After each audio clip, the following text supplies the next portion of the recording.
ಅದು ಕೆಆರ್ಪುರದ ಪ್ರಮುಖ ಹಾಟ್ಸ್ಪಾಟ್. ಈಗ ಆ ಏರಿಯಾದ ಜನ ಪಾಲಿಕೆ ಅಂತಂದ್ರೆ ಉರಿದು ಬೀಳ್ತಾ ಇದ್ದಾರೆ. ಅಧಿಕಾರಿಗಳ ನಿರ್ಲಕ್ಷ್ಯದಿಂದ ಜೀವ ಭಯದಲ್ಲಿದ್ದಾರೆ ಅಲ್ಲಿನ ನಿವಾಸಿಗಳು. ಅಯ್ಯೋ, ಅಲ್ಲಿ ಅಂತದೇನಾಯ್ತು?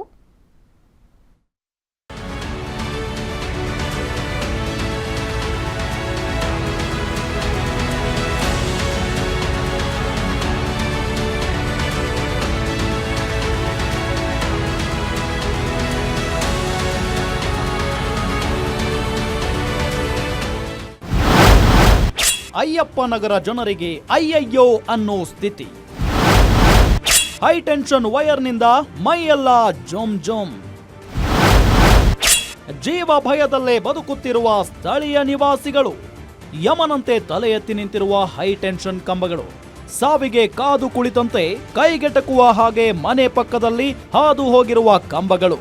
ವಿದ್ಯುತ್ ಶಾಕ್ ತಡೆಯಲಾರದೆ ಮನೆ ಖಾಲಿ ಮಾಡುತ್ತಿರೋ ಜನ.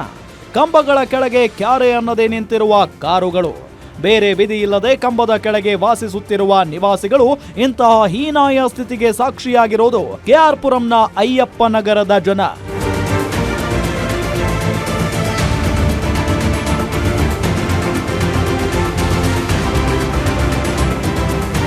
ಈ ದೃಶ್ಯಗಳನ್ನ ನೋಡಿದ್ರೆ ಎಂಥವರಿಗಾದರೂ ಜೀವ ಜಲ್ ಅನ್ನುತ್ತೆ.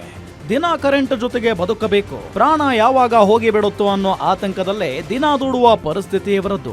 ಮಳೆ ಬಂದ್ರೆ ಸಾಕು ಇಲ್ಲಿ ಕರೆಂಟ್ ಶಾಕ್ ಹೊಡೆಯುತ್ತಂತೆ. ಹೀಗಾಗಿ ಯಾವಾಗ ಹೈ ಟೆನ್ಷನ್ ವೈರ್ ತಗುಲಿ ಜೀವ ಹೋಗಿ ಬಿಡುತ್ತೋ ಅನ್ನೋ ಆತಂಕದಲ್ಲೇ ಜನ ಜೀವನ ಸಾಗಿಸುತ್ತಿದ್ದಾರೆ. ಇನ್ನು ಹೈ ಟೆನ್ಷನ್ ವೈರ್ಗಳಿಂದ ಇದೇ ಏರಿಯಾದಲ್ಲೇ 4-5 ಜನ ಜೀವ ಕಳೆದುಕೊಂಡಿದ್ದಾರೆ.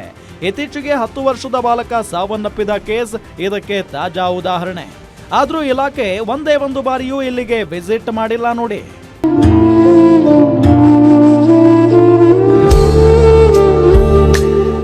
ಸರ್, ಇದುವರೆಗೂ 4 ಪ್ರಾಣ ಹಾನಿಯಾಗಿದೆ. ಈ ಕಡೆಯಿಂದ ಇದೇ ಲೆವೆಟಲ್ಲಿ 4 ಜೀವ ಹೋಗಿದೆ. ಇದೇ ಎಕ್ಸ್ಟಿಂಕ್ಷನ್ ವೈರಿಂದ.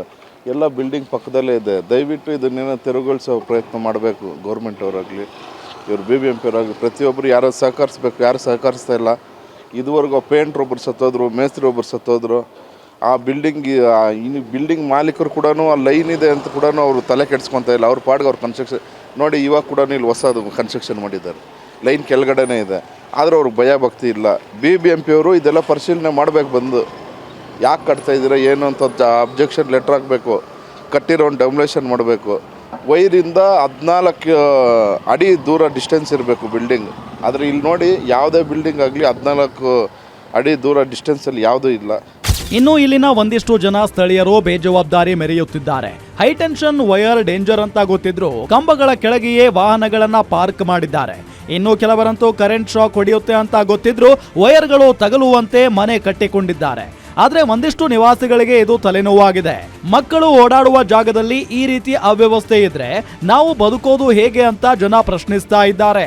ಒಂದು, ಈ ಕಂಬಗಳನ್ನ ಶಿಫ್ಟ್ ಮಾಡಿ, ಇಲ್ಲ ಅಂದ್ರೆ ನಮಗೆ ಮನೆಗಳಿಗೆ ಪರ್ಯಾಯ ವ್ಯವಸ್ಥೆ ಮಾಡಿ ಅಂತ ಒತ್ತಾಯ ಮಾಡುತ್ತಿದ್ದಾರೆ. ಬೈಕೇನೆ ಸ್ವಾಮಿ ನಾವು ಮನೆ ಕಟ್ದಿರ ಇರೋದು. ನೋಡ, ಬೈಕೆ ಮನೆ ಕಟ್ದಿರ ಇದ್ದೀರಿ. ಏನಾಗ್ತದೆ ಎತ್ತಾಗ್ತದೆ ಅಂತ ಭಯ ಬಿದ್ದೇ ನಾವು ಹಿಂಗಿರೋದು. ಹೇಳ್ರಿ, ಅವ್ರು ದಯವಿಟ್ಟು ಹೇಳ್ರಿ, ಕೈ ಮುಗಿದು ಕೇಳಿಗೆ ಅಂತೀರಿ, ಇದನ್ನೆಲ್ಲ ತೆಗಿಸ್ರಿ ಅಂತ ಹೇಳ್ರಿ. ಒಟ್ನಲ್ಲಿ ಅಯ್ಯಪ್ಪ ನಗರದ ಜನರ ಸ್ಥಿತಿ ಅಯ್ಯಯ್ಯೋ ಅನ್ನೋ ಹಾಗೆ ಆಗಿದೆ. ಆದಷ್ಟು ಬೇಗ ಸಂಬಂಧಿಸಿದ ಇಲಾಖೆ ಎಚ್ಚೆತ್ತುಕೊಳ್ಳದೆ ಹೋದ್ರೆ ಮುಂದೆ ಆಗೋ ದೊಡ್ಡ ದೊಡ್ಡ ಅನಾಹುತಗಳಿಗೆ ಅವರೇ ನೇರ ಹೊಣೆಯಾಗಬಹುದು. Charan Moodabidri, metro bureau, Guarantee News, Bengaluru.